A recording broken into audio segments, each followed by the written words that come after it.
Mr. Connors must be having trouble. Give me 1 second. I'll be right back.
Mr. Connors had a computer issue. He's calling in on his phone.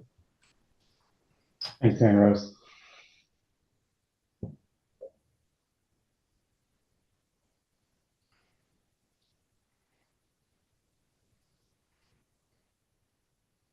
Good evening, Mr. Rizza. Do you want to try talking and see if you can hear us? Yes, can you hear me okay? We can.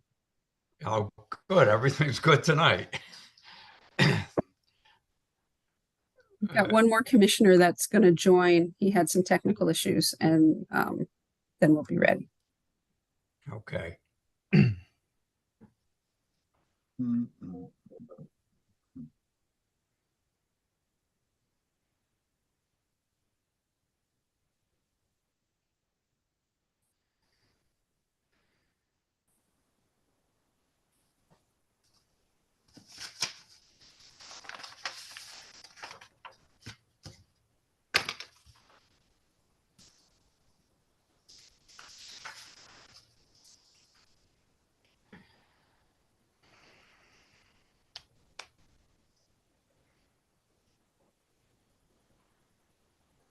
Mr. Chair, do you want to start with the formalities, and I can let Mr. Connors in and note that on the record when he joins? Yeah, let's do that. Let's get started. Are we live? Are we live streaming as well? We're on a second channel live stream and about to start the recording. And here's Mr. Connors. Lindsay, we're starting. Okay, I'm here. Thanks, Jim. Good evening. Good evening, everyone. This is Brendan Magnan, Chair of the Inland Wetlands Commission. I'd like to welcome everyone to the April 17th, 2024 regular meeting of the Inland Wetlands Agency. Lisa, could you please call the roll? Daniel Bedeker. Here. Ranjit Bahav. Brian Black. Here. Jim Connors. Here. Matthew Connors.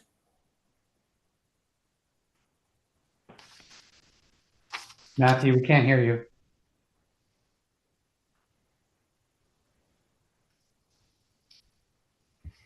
Matthew Connors.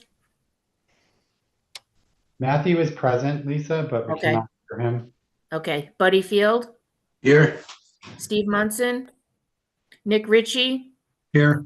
Brendan Magnan. I'm here. Thank you, everyone. As we call the meeting Excuse me, to order- Brendan, if I may, I wasn't Oh, called. Julie, I'm sorry.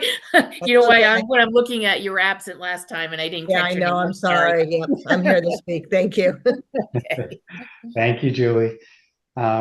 As we call the meeting to order, I'd like to designate Commissioner Field as voting alternate this evening. And as a reminder to the public and those participating as we continue to host remote meetings, please bear in mind, in accordance with the Freedom of Information Act and Governor Lamont's executive orders, this meeting is being recorded and will be made available on the City of Milford website. It's also being broadcast on YouTube, live streamed. During this meeting, if anyone has a question, please raise your hand or let me know that you would like to speak and wait to be recognized by me before addressing the board. Speak to only items within our jurisdiction, that is wetlands, brooks, rivers, flooding, and wetland habitat. zoning issues are not under our purview. At this time, I'd like to invite everyone to unmute themselves and stand and join me in reciting the Pledge of Allegiance. I pledge Pledge allegiance allegiance to the flag To the flag of the United of the States, United States of America, and to the republic republic Republic for which it for stands, which it one stands, nation, one nation, under God, under God, indivisible, with indivisible, liberty with and liberty justice and justice for all. for all. Okay, thank you, everyone. If everyone could go back on mute until recognized by me. I'd like to ask if there are any public comments. Is there anyone here from the public wishing to address the agency on topic not otherwise on the agenda? Mayor Rose, is there anyone else in attendance? I don't see anyone, but just to make sure. No, there's no, other than the Rizzes, there's no other members of the public in attendance. Okay, great. Thank you. Moving on to old business. Mayor Rose, can you take us through item 1, please? Sure. Item 1 is IWC 230014 at 68 Surf Avenue. This was a violation that was issued on December 28th for work in the wetland and 100-foot upland review area without a permit at 68 Surf Ave. At our meeting on March 20th, the agency modified our violation to require the property owner to complete work to remove a shed and remove one shed, move another shed and some gardens back onto their property, and to call for an inspection by May 9th. I don't anticipate seeing the McDonald's here this evening. I anticipate a call in the next couple of weeks to come out for an inspection. I recommend no action at this time. Thank you. Thank you, Mary Rose. Moving on to item D2, please. You could introduce this one. All right. Item D2 is an application at, IWA 240026. It's 4 Willem Court. And it is a request by, for the construction of a single-family home with construction and grading within 150 feet of a wetland associated with Beaver Brook. And that request is by R&R Living Trust. Mr. Rick Rizza is here this evening representing that application. The agency approved a single-family home on this lot at the time of the subdivision. The proposed house has a different configuration than that was approved. Mr. Chair, do you want to see, while I'm going through this, do you want to see the maps for this property, or do you want me to just continue? Yes, please. Okay, so the bottom map is a map that was submitted for this meeting this week. So this lot was approved with a conservation easement along Beaver Brook. The conservation easement states that the property owner is required to obtain permission to do work in the easement. A copy of that conservation easement's on the land records in the city, and is in our meeting documents. The property owner is asking for permission to permanently remove a portion of the split rail fencing and to do work in a portion of the conservation easement for the construction of a single-family house. A letter was sent to Mr. Rizzo after our last meeting with questions the agency had from the 4-3 meeting. Mr. Rizzo submitted his answers and a hand-drawn map that you're seeing now, showing the proposed encroachments into the conservation easement and some photos of the split rail fence. That information is also in the meeting documents. I can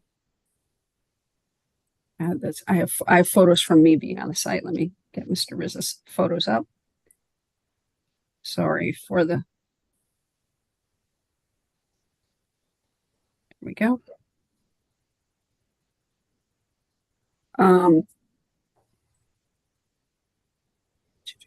The agency received this application at our meeting on 4/3. We have not received a petition by today for a public hearing for the application before the Wetlands Agency. This application is a little special because before we can determine or consider the wetlands portion of it, the agency needs to determine if they will allow work in the conservation easement. And in the meeting notes that I apologize, we're a little late getting out today. I was waiting for some information to come back from other agencies. The question the agency needs to answer is, will you allow the construction in the conservation easement? Is the proposed work compatible with the conservation easement? And that easement is in the meeting documents. I can put that up if you would like. I've synopsized some of it in the meeting notes. It states that it requires the area to be maintained in a manner that will enhance and preserve the existing habitat and existing topography. And a conservation easement in perpetuity is created to keep said area in its natural state as an open space. Paragraph 3 of the conservation easement does qualify that within the area of the easement, it shall not be permitted without approval of the Planning and Zoning Board of Milford and the Wetlands Agency to erect, build, or place any buildings, fences, walls, bridges, or other structures on the land, to excavate, fill, regrade, or otherwise disturb the topography of the land within said area from its present condition, to conduct any use or activity, including but not limited to mowing, clearing, cutting, or removing vegetation, which will materially alter the landscape or scenic features, or to dump trash or any unsightly or offensive material. So I can put that document up if you would like. You just No, that's not necessary. The synopsis is sufficient. Okay. So then once the agency makes the decision and the determination if they'll allow work in the conservation easement, then a phase 2, if you will, of this application will be to consider the work that's proposed within 150 feet of the wetlands and watercourses on the site. So that's kind of the way you need to look at it. In the meeting notes, I had sussed out roughly the hand-drawn plan that we received with the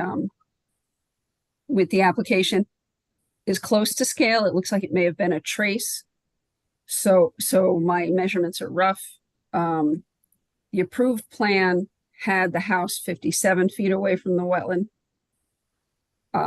The proposed plan that was originally submitted by Mr. Rizza from D'Amico Associates had the house 21 feet away from the wetland.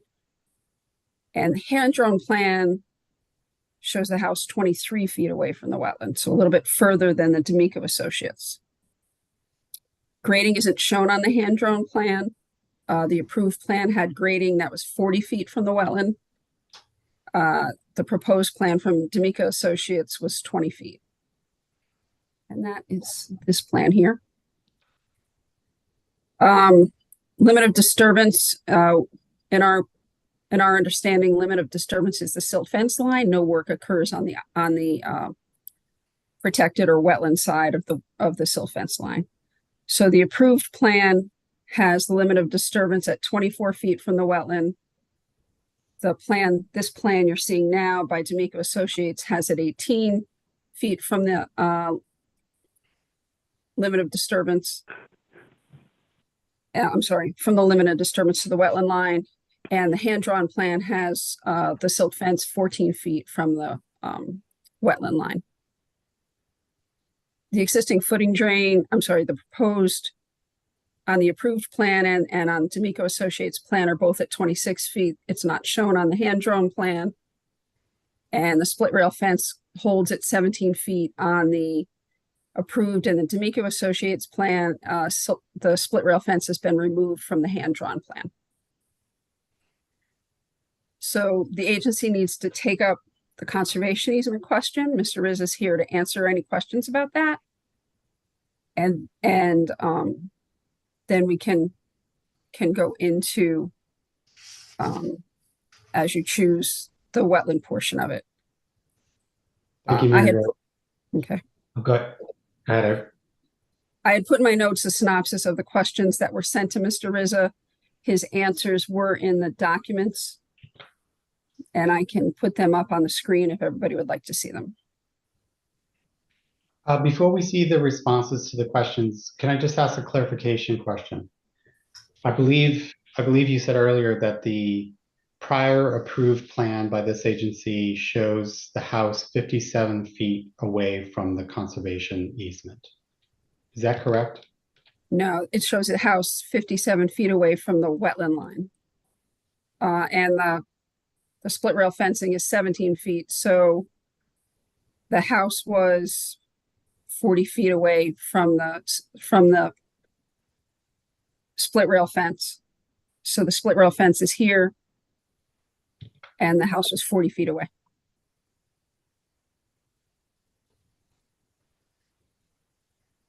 And then this would be I'm 17 referring, feet. I'm referring to And now they your- want to put it on that line, actually.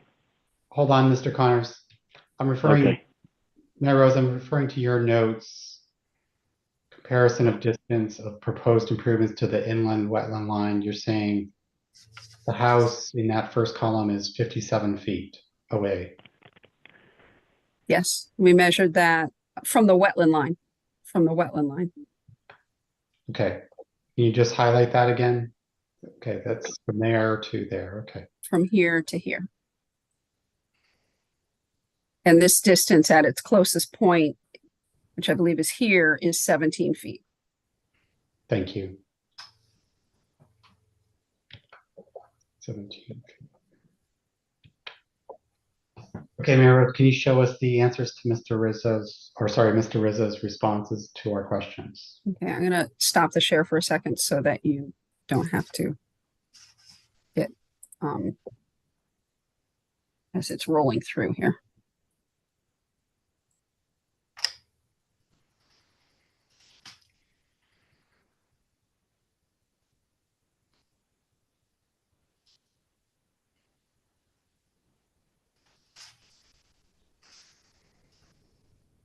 There you go.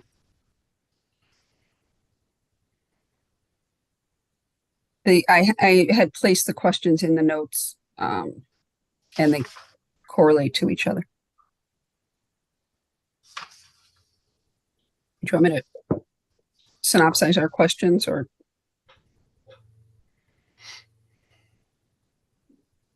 I guess I'll just open it up for Mr. Rizzo to address the first question, which I don't see a clear answer to, or succinct answer to. So, Mr. Rizzo, could you just announce yourself for the record, and could you provide a more compelling answer to the first question, which is, why is the approved footprint insufficient, and what alternatives have you considered? Right. I'm Rick Rizza, and question number one, which you asked, my answer is we chose to build a ranch / farmhouse style single floor living home as opposed to a multi-story colonial type home, which was in the original plan. And obviously because of our age, that's the reason for doing that. We, again, when we did our due diligence to buy this lot, we questioned what the build zone was, and I put the answers to those questions right there. We were told we could build a home with a footprint no larger than 90 feet long and 56 feet deep. Our architect was able to fit the house into that envelope, and then the question arose, why are we so close to that? And the answer is above, is because we're building a single story house, basically. So that we knew we were never informed of any restrictions within that build envelope, which is actually, it's 90 feet wide and 56 feet deep. And we are meeting that requirement. We're meeting all of the other zoning setbacks on the opposite side of the property, and the front setbacks and the rear setbacks. We comply with all of those issues. The only thing is our house is bigger than your original plan. But as I noted, none of the homes that have been built, I mean, there's 11 homes that have been built, they're all different than the original 2020 plan. The footprints are varied from different types, and including our proposed home, there would be 3 ranch-style homes in the subdivision. Mayor Rose, can you comment on the fact that the conservation easement was attributed and documented as part of the approval process for this building parcel? Right, the conservation easement is in, and watch your eyes for a second, is in the documents. It was filed on the land records with the city clerk's office. And basically it goes to the property owner at the time, which was part of the developer, the original developer, and all the heirs and assigns. So it runs with the land, that it's a conservation easement in perpetuity. It's on all the subdivision maps for the site. The maps are filed on the land records as is appropriate. Any inquirer into the office would have seen that plan. All of the developers' plans have those conservation easements on the site plans. So I can't speak for what the developer may or may not have said to the RISAs, but I can tell you that the documentation that we have in the city shows a conservation easement on this lot. But we're not going into the conservation easement at all with the house.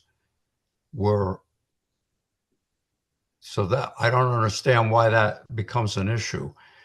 Our house is within the building. If you go to D'Amico's original drawing, there's a build zone in there, and there's the conservation line, and that dimension is very clear.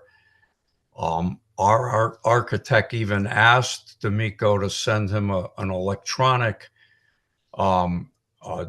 version of that, and that's where the dimensions came from. Let me just interject, Mr. Rizzo. This agency approved a plan with certain distances between the wetland and the building. So it's your responsibility through your chosen contractors to understand that. That's step one. Regardless of your age, regardless of the style of your house, that is a fact. So I don't want to talk about, what your architect did and what your developer did, but because that's really none of our concern. We have previously approved a certain plan under prior deliberation. So hearing this request, the original request we received from you wasn't clear. It didn't clearly mark. In fact, there were concerns that we put on the record at the receipt of this application, expressing concern about work that was going to be on the border of the conservation easement or encroaching it. So you have raised a lot of questions in putting this before us. So we're going to need to understand what your true intent is as it relates to encroaching on the easement, which is something that is non-negotiable. Now, when you use the word encroachment, you mean temporarily, or because permanently we're not encroaching once the construction's finished?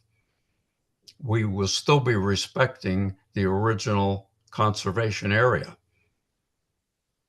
Yeah, I think that the agency would have a concern about any detrimental impacts, temporary or otherwise. We don't typically allow for that. I'm not singling you out. That's just typical practice. I'll invite Mr. Jim Connors, to comment on that. He's the longest standing Milford resident on the agency, and Mr. Connors, I would invite you to comment on that. Yeah, I don't believe we've ever approved something where it encroaches on an easement, and we really steer against it because you're going to have a significant amount of encroachment when you're digging for the basement or whatever you're doing, and it'll never be back to original. And I would ask the question, Mr. Rizzo. I saw a photo earlier. Mary Rose, if you could revert back to the photo of the split rail fence. Mm-hmm. I have a concern just witnessing this photo for the first time. are there activities that are impacting the conservation easement already?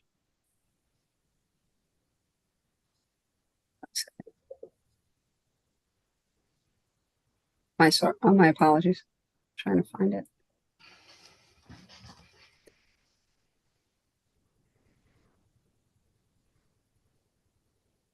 So This what is that activity on the left side of the split rail fence in the ground there?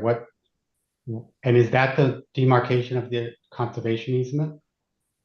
through you, Mr. Chair, this split rail fence is the demarcation of the conservation easement.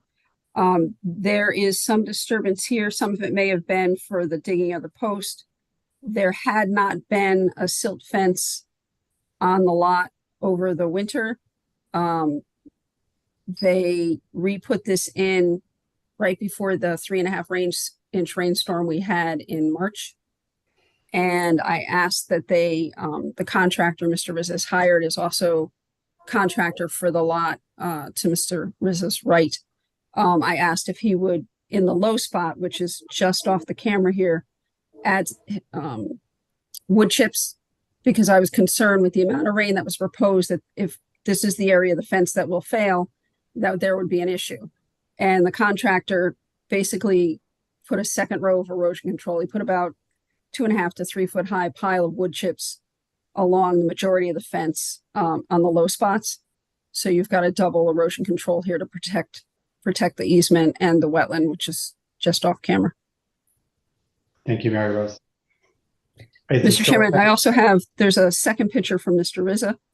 It has another look at that area. This is that disturbed area you were seeing underneath where the fence posts were installed here. And also I have a field walk that I had done on March 4th, I believe, that shows this fence installed with the wood chips in front of it.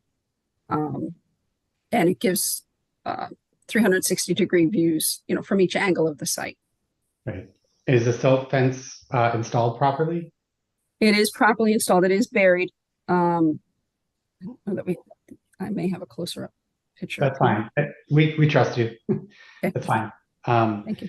So, Mr. Reza, I would probably speak for everyone on the commission that no one is objecting to a single floor home and a slightly larger home than approved, but your approval request is a significant change from what was previously approved. And I don't think anyone on this agency would object to your rationale for a single floor home. Like, you're entitled, it's the fact that you're requesting such a significant expansion on what was previously approved. And, with respect to the wetland lines, there are rules around what we typically apply in addition to the conservation easement. So I would just open it up for other initial responses from the agency, having had the benefit of thinking about this application since the first presentation. Is there anyone else that would wish to comment? Mr. Chair, may I comment, please? Mr. Field, go ahead. That subdivision has 14 houses, 5 of which abut the conservation easement. 4 of those houses prior to this one were built prior to the fence going up. All those people knew exactly what they were getting into. They knew where the lines were, and they all abided by it. And the closest house there is across the street. In the front, it's 6.2 feet, and it's 11 feet in the back, which is enough space. Right now, being a foot away, and even I think it was number 6 that Mr. Rizzo had, was he proposed in taking down the fence and not putting it up because you didn't need it because it was such close to the proximity. Well, what happens if Mr. Rizzo sells the house in 5 years and a young family moves in and there's no fence? Or for whatever reasons, because it is so close, and let's say for argument's sake, the manpower is just not there to police this. The family decides to take the fence down because it is so close, they want to use it. I mean, in the 25 years or however long the wetland agency's been around, and I've been going to it, I've never seen anyone, you just don't cross that line. That line is there. We knew where it was before the property was bought. So did Mr. Rizzo. You saw the deed restrictions. It's just something you have to adhere to. It's to protect the resources that are behind it. It is there for a reason. And that's my Thank you. feeling on it. Thank you, Mr. Field. Is there Through you, anyone Mr. else? Chair. Mr. Matthew Connors, go ahead. Mary Rose, is it possible for you to pull up his drawing as well? Yes. All right. This is the drawing originally submitted, and this is the hand sketch. Now, just out of curiosity, Mr. Rizzo, I see that from the previous plan, did you guys assess it all in terms of maybe instead of hugging the encroachment side, hugging the opposite side with the house? Well, we can't because we're 20 feet away now, which is the setback requirement. 20 On the feet other is the setback on the other side. Gotcha. And Yes. I guess this would be a question for you, Mary Rose. Is there any specific mandatory setback that is written that we need from the easement? I'm gonna roll up to the other plan because it's easier to show you on. There is no mandatory setback from the easement. The conservation easement itself was a protectant for a riparian buffer, if you will. Excuse me, along the Beaver Brook watercourse. As you know, this will run dry sometimes in the summer, but it is running wet now. Obviously, we're very wet. The area here provides some natural resources functions to that creek with erosion control, nutrients and harborage, and just stabilization along the wetland and watercourse edge. And that's presumably why they proposed, the conservation easements on the subdivision are all along the creek. This lot seems to have the largest conservation easement. That was a known issue to the developer and the engineer who drew it. Presumably, it's clearly shown on all site plans for the lot. Thank you. And just through you, Matt, Mr. Chair, for one more question.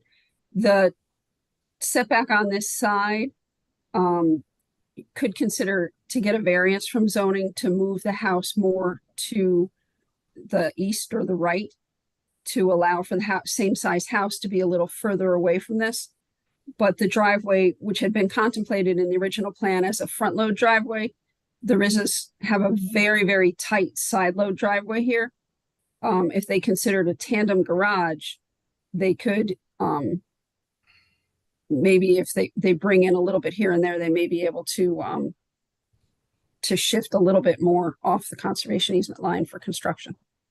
Yeah, thank you, Mary Rose. And just, my own personal opinion in regards to this project, it's just taking down the fence and even the temporary encroachment, like Jim Connors was saying, we don't know what type of construction vehicles are going to have to drive through that easement in order to lay foundation or whatever. And that's where I don't feel comfortable. I don't know what the precedent is. This is my first conservation easement. I don't know, in terms of real options as to what type of construction you can do without taking down that fence, correct? Mr. You couldn't do any without taking down the fence. Yeah, Mr. Matthew Connors, we've already said what the precedent is. There is a red line. There's Okay. no disturbance.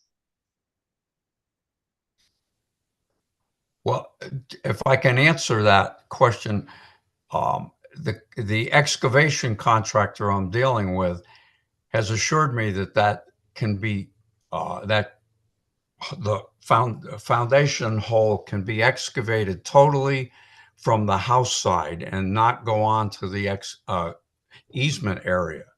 The other thing is if you know the elevations there, that back corner of the house, that foundation digging only has to go down 42 inches. Because the basement level, you can see, is basement elevation's 107, and the land is 110 in that back corner. So we only have to go down to frost line there to dig that foundation.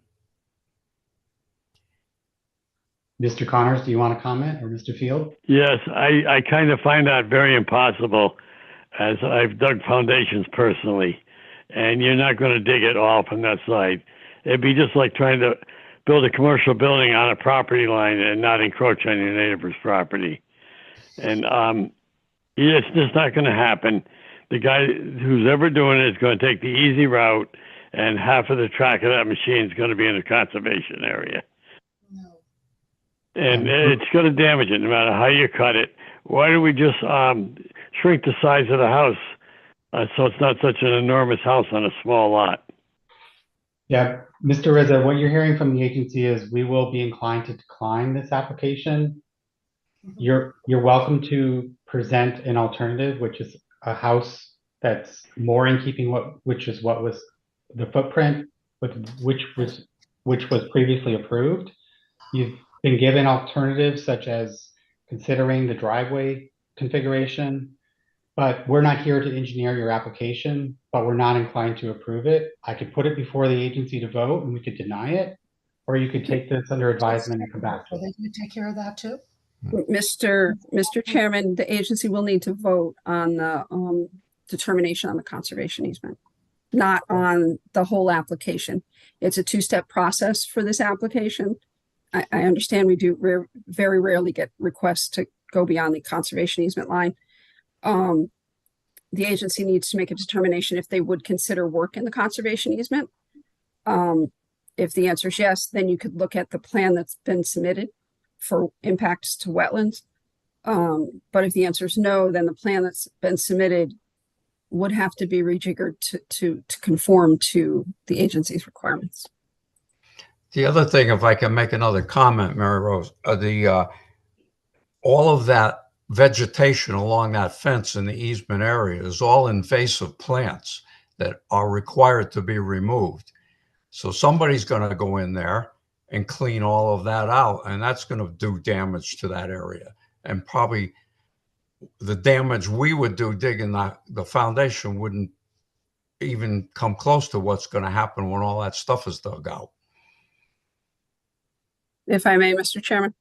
If you could, please. Yep. The original approval had a mitigation plan for the conservation easement. The original developer has not started that work. The bond for that has been called. So when we started to call the bond on other portions of the work, that work started very quickly. The invasive control plan is a 4-year monitoring plan that you approved for initially removal and then planting in that area.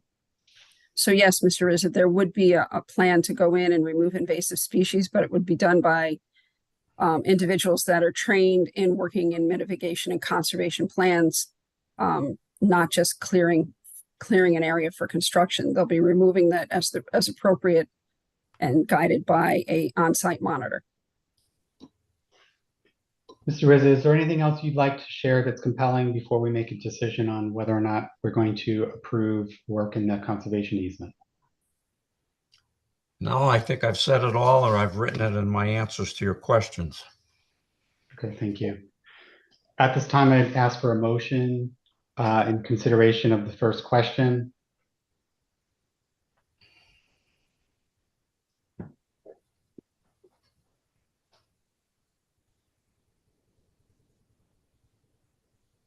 Mary Rose, do you want to give the agency a reminder or steer as to what we're...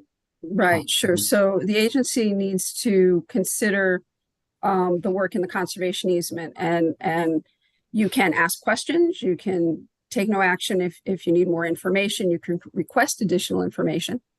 You can schedule a site walk. You can approve the work in the conservation easement, or you can deny allowing work in the conservation easement. Is there any other information we need from the agency? I've heard from Mr. Field, Mr. Connors. Is there anything else? Mr. Chair, if I may, at this point, I pretty much feel, the conservation, that's basically the Berlin Wall. We don't go beyond it. So I don't know what the applicant can bring in that's going to basically change that fact. That's how I feel about it. So, I mean, the fence is there. You cannot work up to the fence line because the fence will be undermined and it will collapse into the hole. You need at least a foot, foot and a half from the edge of the fence for that fence to be stabilized. And then you have to put the silt fence in. And you need space for that also. So I'm just not comfortable going into the conservation easement. It's there for a reason. Agreed, I agree with Buddy wholeheartedly. as do I. Mr. Ritchie? I feel the same. I'm concurring with everybody else's thoughts over here. It should not go into the conservation area. It should stay away from it. No encroachment at all. So do we have a motion? Could someone make a motion as to? I'll make the motion. I can't read it because I'm on the phone, but I'll make a motion to deny the application to go into the easement, Okay, we have a conservation easement. Mr. Chair, I second it. Okay, we have a motion from Mr. Jim Connors and a second from Buddy Heathfield. Is there any further discussion on the motion? Through you, Mr. Chair. Yes, Mary Rose. As is typical for wetland applications, if the agency puts forth a denial, they suggest things that may be approvable. And I had written some down in the event that the agency went in this direction. If you'd like, I can read them for you. Yes, I would like that. 1 second. Screen reloads. Motions were written for every option on this application, and it was the application to deny the request for 240026 for Willem to encroach into the conservation easement for construction of a single-family home included the applicant may investigate the following types of alternatives. Please let me know if the agency agrees with these: shifting the location of the footprint on the site plan, increasing the distance between the wetland and the edge of construction, reducing the footprint and cantilevering a portion of the work to reduce and remove construction and excavation from the conservation easement. Agency can add any and all other potential alternatives that they may consider for approval. That's not saying you will approve them, it's that you may consider them. Yeah, the only observation I heard by, I think, either Matthew Connors or someone else was to reconsider the driveway configuration in such a way that it could increase the distance of the edge of construction to the wetland and easement line. Through you, Mr. Chairman. Ms. Alvo, yes. Also is there a consideration? I believe there was perhaps getting a variance to, and I don't think it's noted here, a variance to have it closer on the other side as an option as well. To just, I guess that's included under shifting the location of the footprint, but getting that variance to allow for it to go further the other direction. I agree with Ms. Valvo. That is a very practical tactic that the applicant could explore to accommodate that shifting of the location of the footprint. And that is an alternative. That's something that we can't recommend, but you can consider it, Mr. Rizza, should we deny this application. So let me ask a question. How far away from the easement do I have to be for everyone to be comfortable? Yeah, go ahead, Mary Rose. Through you, Mr. Chair. Mr. Rizzo, we can't bargain a distance with you without seeing the plan in total, because while the house may be a certain distance, the excavation and grading for that house may approach or cross the line. So the rule of thumb is to find out from construction practices what distance you can hold without negatively impacting the easement line. And if your contractor can reliably do that, because there's issues if they fail at it, then you can easily apply for that. It's not a guarantee. These alternatives that the agency is considering to give you are just things that may be approvable. It doesn't mean they are approvable. So we can't negotiate a distance with you in this venue. Right. And Mr. Rizzo, I would counsel you to talk to Mary Rose directly after this to better understand the considerations. But as Mary Rose adequately said, we're not in the business of negotiating on these meetings. We're going to consider whatever application you put before us and either approve it or deny it. Okay. So we have a motion and a second, and we've had some discussion. Mr. Connor, since you made the motion, are you okay with those additional amendments to the motion that Mary Rose introduced? Yes, I am. And do we have a second on that amendment? Second it. Okay. And Mary Rose, you captured the discussion points from Ms. Valvo and myself in regards I did. to, okay, for the record. Okay. So we have a amendment to the main motion. Let's vote on that first. Lisa, roll call vote. Daniel Bedecker, So this is a vote to approve the amendments? Yes. And then we'll go to the main motion. Aye. Brian Black, Aye. Jim Connors. I disapprove of the application. No, this is, are you approving Oh, okay. the modification to the amendment? I approve the modification. I'm sorry. Matthew Connors, Aye.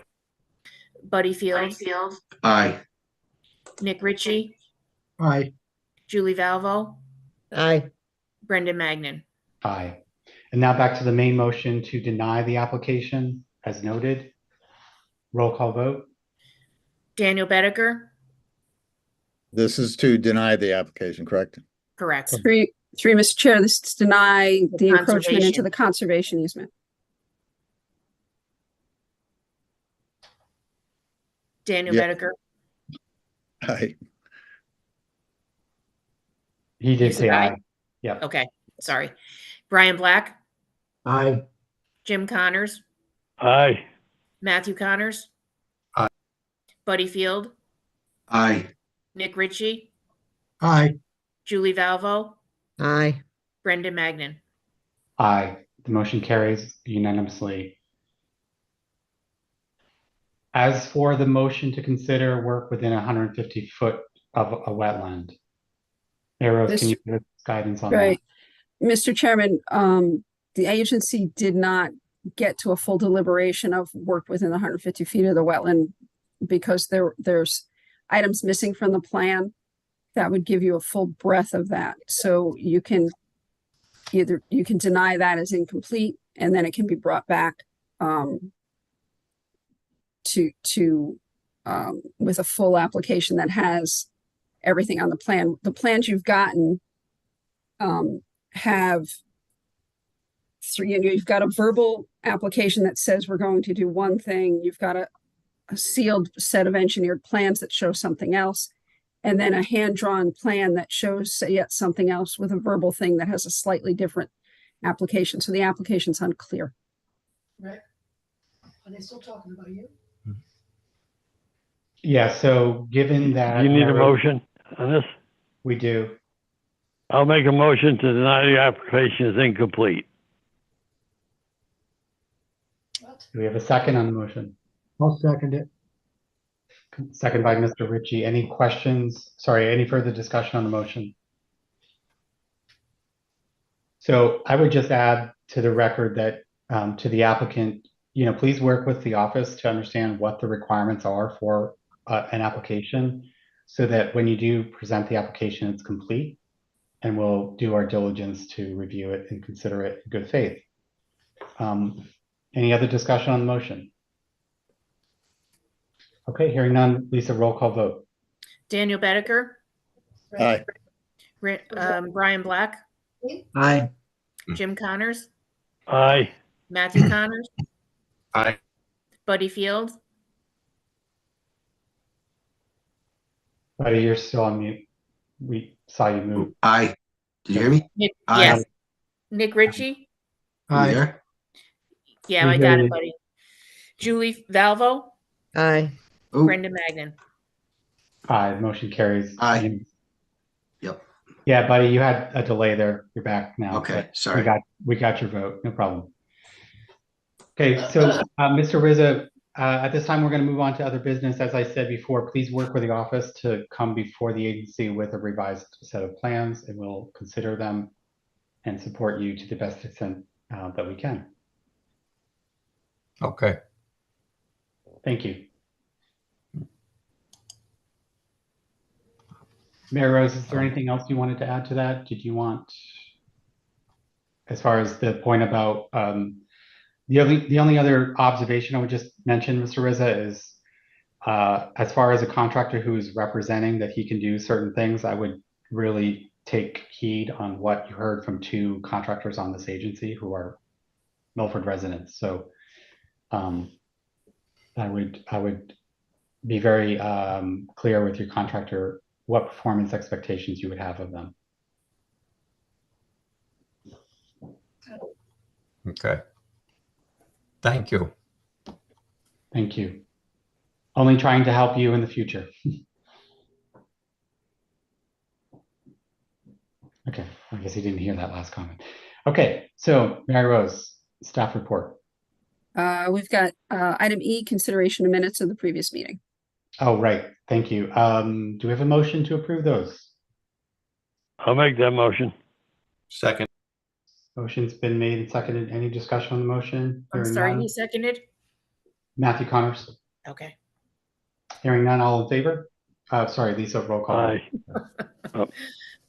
Daniel Bedecker, Aye. Brian Black, Aye. Jim Connors, Aye. Matthew Connors, Aye. Buddy Field, Aye. Nick Ritchie, Aye. Julie Valvo, Stain. Brendan Magnan. Aye. And thank you, Lisa, for putting such great notes together. Motion carries unanimously. Mary Rose, staff report, please. Right. As usual, my staff report's in the was in the meeting notes, but quick things I'd like to point out. We continue to answer a lot of questions and inquiries about minor reviews, submitted reports and such. We continue to have a hazard mitigation intern who's working with us through the next few weeks on items for the CRS plan and the hazard mitigation working group. We've got a number of calls, citizens are concerned about flooding from the increased amount of rain. Just a few metrics over the last several months. The State Drought Committee noted in their April report that in March, nearly all of Connecticut experienced greater than 200% of normal precipitation for this time of year. Bridgeport's reports 10.38 inches, which is 254% of their normal precipitation for this time of year. Streams and groundwater are 90 to 95% at capacity, and our reservoirs that are 102 to 103% capacity. So folks are a little antsy and anxious about wet things in their area, and it will all calm down at the end of spring, but for right now they're all very anxious about it. Mary Rose, if I could just interact for a little bit of interaction with Mr. Field and Mr. Connors to help everybody understand this that are not so versed in construction. When the material is so wet like this, when the conditions are so wet, you know, when working in and around other properties or encroachment zones, or sorry, other parcels, and you know, let's say neighboring parcels or even easement zones or what have you, don't you have to have like even farther of a distance to excavate without any damage to the, you know, adjacent property because the material is muddy and mucky and all that? Well, if you want me to answer that, I would say it depends on the soil type that you're working in. If you're working in a clay, hard panny soil, yes, it can be mucky and very soft. If you're working in a rocky area, or stone or gravelly area, it's more stable. So I think, Buddy, are you calling in? You're having technical issues? Yeah, my computer, can you see me? Yeah. We can see you. Oh, okay, because on my end, it doesn't, Yeah, Yeah. it doesn't show that. Sorry.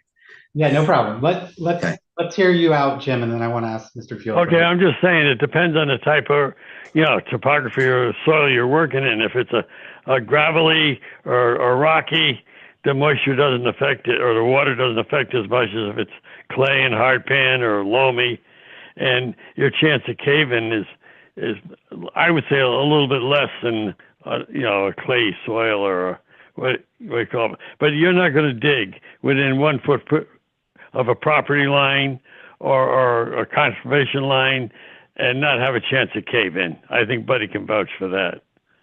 No, Jim is right, Mr. Chair, 100%. Everything he said, he's correct. I mean, I had personal experience with a contractor who recently came to give a quote and explained to me that he's having difficulty putting foundations in because it's so wet. Oh, you got a high water table. Yeah. So I just wanted to bring it to kind of everyone's attention that these are considerations that we don't often think of, but the natural conditions being so wet make this consideration important. So thanks, Right. Mr. Chair, an optimum soil, when you're doing 8-foot panels, you need 3 feet of space. Some people will tell you 2 feet. That's not going to happen. If the bank ever caves in, the guy's a goner. 3 feet is the minimum you need from those walls, the minimum. Okay. So, and that's an optimum soil where it doesn't, come down. It doesn't, it's pretty good soil. Gotcha. So 5 feet might be the minimum as a safety measure. Yes. Yeah, and also where this applicant talked about Mr. they're only going down Connor, 42 Mr. inches. Connors, Yes. Mr. Connors, We can't talk we're about not talking about a particular specific application. We're talking Okay, I'm about just in a saying- height. We're talking about generalities, Mr. Connors. Okay, I'm just talking about the amount of depth that they're using. It doesn't matter what application. They're going to have to grade up to this, and you're not going to grade it in 0. Right. Okay. So moving on to your other updates, Mary Rose, like I said, wanted to interact with the agency since not all of us have construction experience like you guys do. I personally really appreciate that you You're guys welcome. bring that insight. Yep. So, Mary Rose. All right. I wanted to congratulate Commissioners Blackfield and Ricky on the completion of the DEP and the wetlands training class and receipt of their certificates.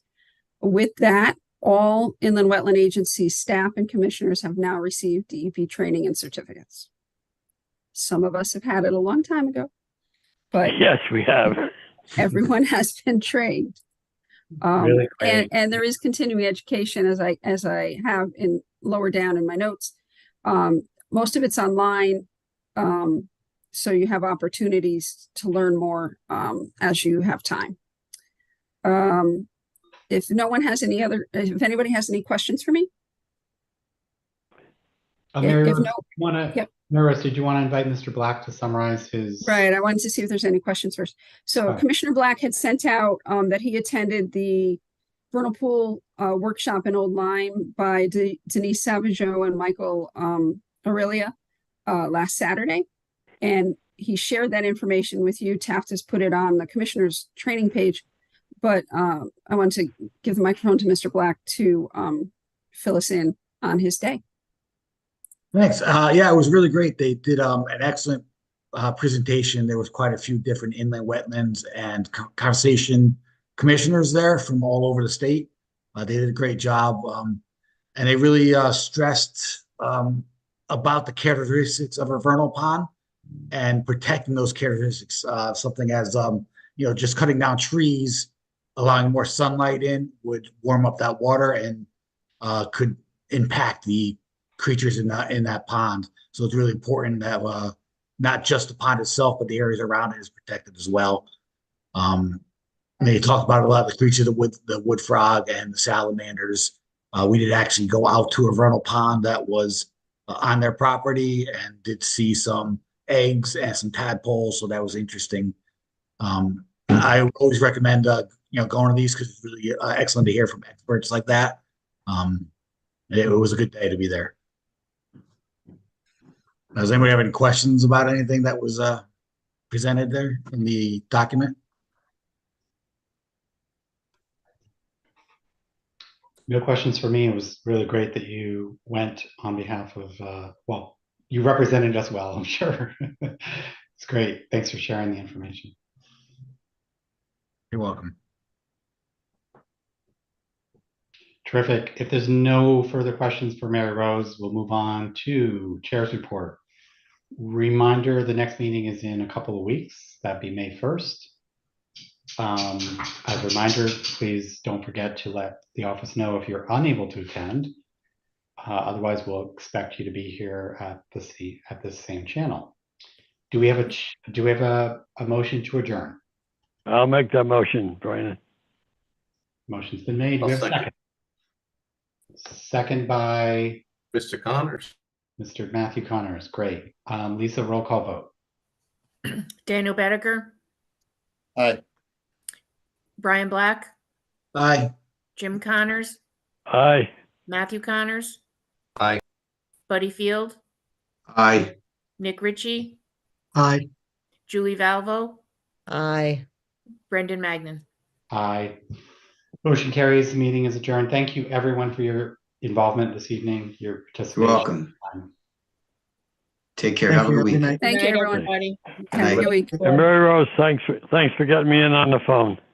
No problem, Thank Jim. you.